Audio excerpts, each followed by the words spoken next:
18-year-old Randy Emmert and a group of his friends were apparently the first ones to be confronted by the stinking, simian specter that would plague the area around Pekin, Illinois in the summer of 1972.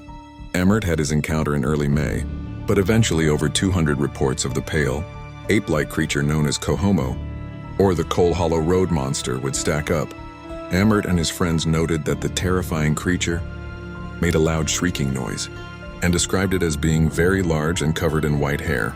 They apparently believed that it made its lair underneath a local abandoned house, but there is no indication as to why they came to this conclusion. Emmert originally didn't want to report his sighting out of fear of being thought to be insane, but he eventually pulled through. Little did he know that his report in May would kick off an outbreak of monster hysteria 2 months later.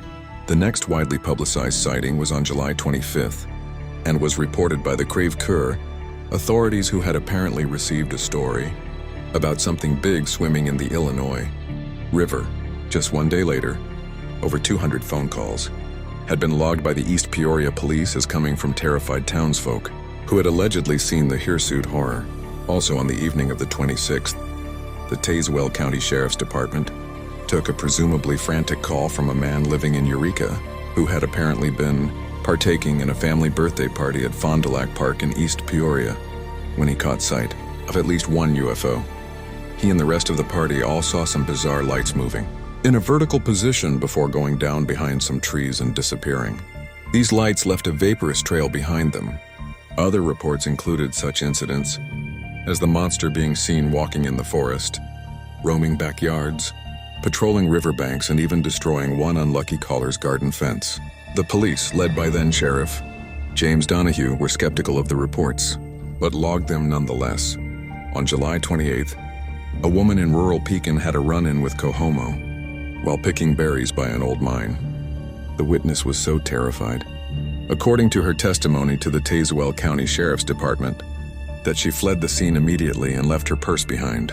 That same night, East Peoria police claimed that a further 2 reliable citizens claimed to have seen said furry fiend. The creature was described as having long, U-shaped ears and a red mouth with sharp teeth. It had thumbs with long second joints. Overall, it was compared to a mix of an ape and a caveman. Newspaper articles from the time stated that monster had a distinct stench about it comparable to that of a wet dog. Rotten eggs are akin to sulfur. Early articles from the local Daily Times newspaper originally suggested that perhaps the Missouri monster, Momo, had migrated to Tazewell County, seeing as it had been seen just 1 year before the monster mayhem kicked off. I post these videos and stories as told by the people who experience these encounters. Please like, subscribe, and share. Hit that notification button so you don't miss new content. Thank you for watching my videos.